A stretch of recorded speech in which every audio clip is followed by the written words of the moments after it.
Tenggelamnya kapal Van der Wijk. Satu pelabuhan dan janji yang tak terucap. Pelabuhan Surabaya sore itu ramai oleh suara yang ingin pergi. Peluit kapal, derap kaki buruh, dan pekikan burung camar berbaur menjadi satu irama yang hanya dimiliki tempat-tempat perpisahan. SS Van der Wijk berdiri megah, ket putihnya masih bersih, seakan belum pernah disentuh amarah laut. Orang-orang memandangnya dengan keyakinan yang hampir religius, sebuah kepercayaan bahwa besi dan mesin dapat membawa mereka menuju hidup yang lebih baik. Salmah naik dengan langkah ragu. Anak kecil di gendongannya terlelap, tidak tahu bahwa hidup sering berpindah arah tanpa meminta izin. Di tas kainnya, Salma membawa sedikit pakaian dan selembar kertas, alamat di Batavia, tempat harapan dititipkan. Di sisi lain kapal, Hendrik van Loon menyalakan rokok sebelum naik. Ia memandang laut sebentar, lalu mengalihkan mata.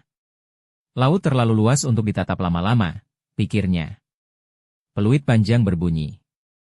Tali dilepas. Kapal bergerak. Tak seorang pun menoleh ke belakang cukup lama untuk mengingatnya kelak.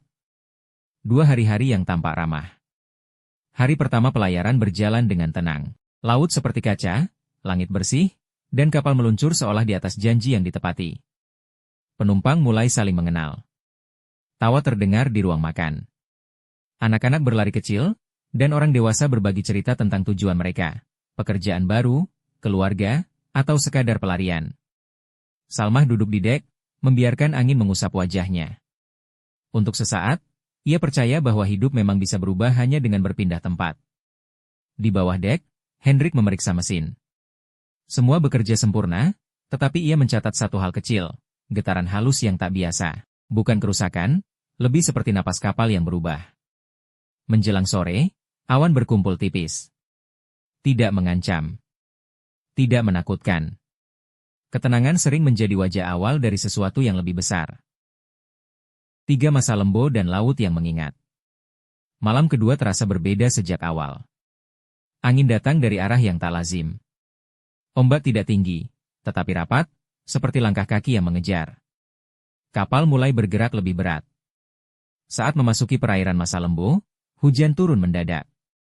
Langit menggelap tanpa transisi, dan batas antara laut dan udara menghilang. Di ruang mesin, Hendrik mendengar suara yang tak ingin ia dengar, air yang menemukan celahnya sendiri. Masih bisa dikendalikan, katanya, lebih kepada dirinya sendiri. Di dek penumpang, orang-orang terbangun.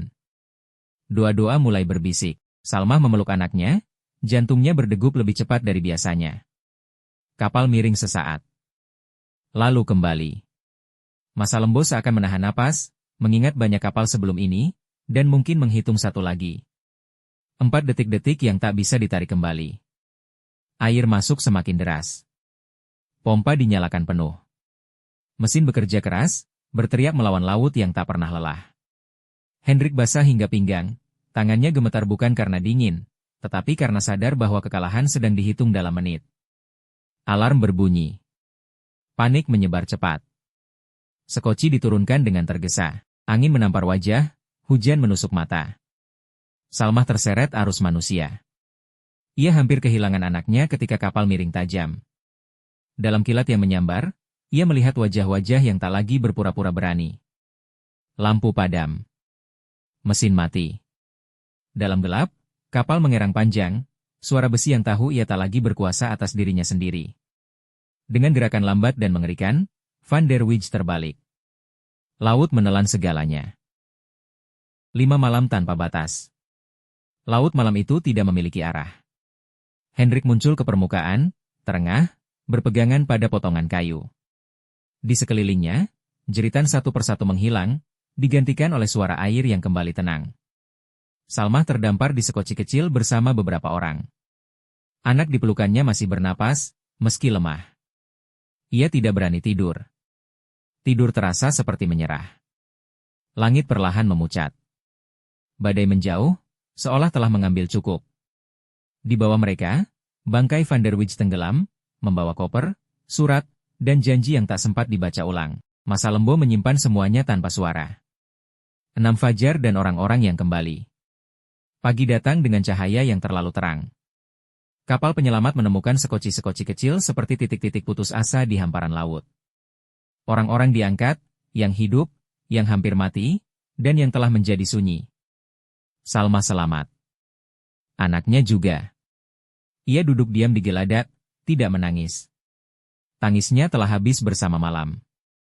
Hendrik diselamatkan dengan luka di kepala dan mata yang tak lagi sama. Ia tidak banyak bicara. Kata-kata terasa terlalu kecil untuk apa yang baru saja terjadi. Hari-hari berikutnya, daftar korban dibacakan. Banyak nama tak memiliki jasad. Banyak jasad tak memiliki nama. Laut Jawa kembali menjadi jalur pelayaran. Masa Lembo kembali menjadi titik kecil di peta. Namun bagi mereka yang selamat, laut tak pernah kembali sepenuhnya jinak. 7 yang tertinggal di darat. Waktu berjalan, seperti biasa. Salma akhirnya tiba di Batavia. Hidupnya tidak menjadi mudah, tetapi ia hidup.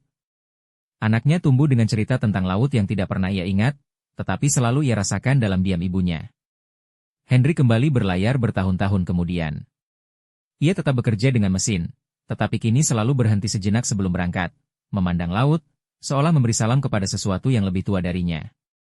Nama Van der Wijs perlahan berubah menjadi cerita. Dari cerita menjadi ingatan. Dari ingatan menjadi bisik. Namun bagi mereka yang pernah berada di sana, kisah itu tidak pernah benar-benar selesai. 8 epilog, laut tidak pernah menyimpan, hanya mengingat. Laut tidak menyimpan dendam. Ia tidak juga menyimpan maaf. Ia hanya mengingat. Ia mengingat kapal-kapal yang terlalu percaya diri. Ia mengingat manusia yang membawa mimpi terlalu berat. Ia mengingat doa-doa yang terucap terlalu terlambat. Di dasar Laut Jawa, Van der Wijs berbaring tenang. Tidak sebagai kapal, tidak sebagai tragedi, melainkan sebagai pengingat bahwa manusia boleh mencipta, boleh berharap, boleh berlayar sejauh apapun. Namun pada akhirnya, lautlah yang menentukan kapan sebuah perjalanan benar-benar berakhir. Dan setiap kali ombak Masa Lembo bergerak tanpa angin, mungkin itu bukan badai, melainkan ingatan yang belum sepenuhnya reda.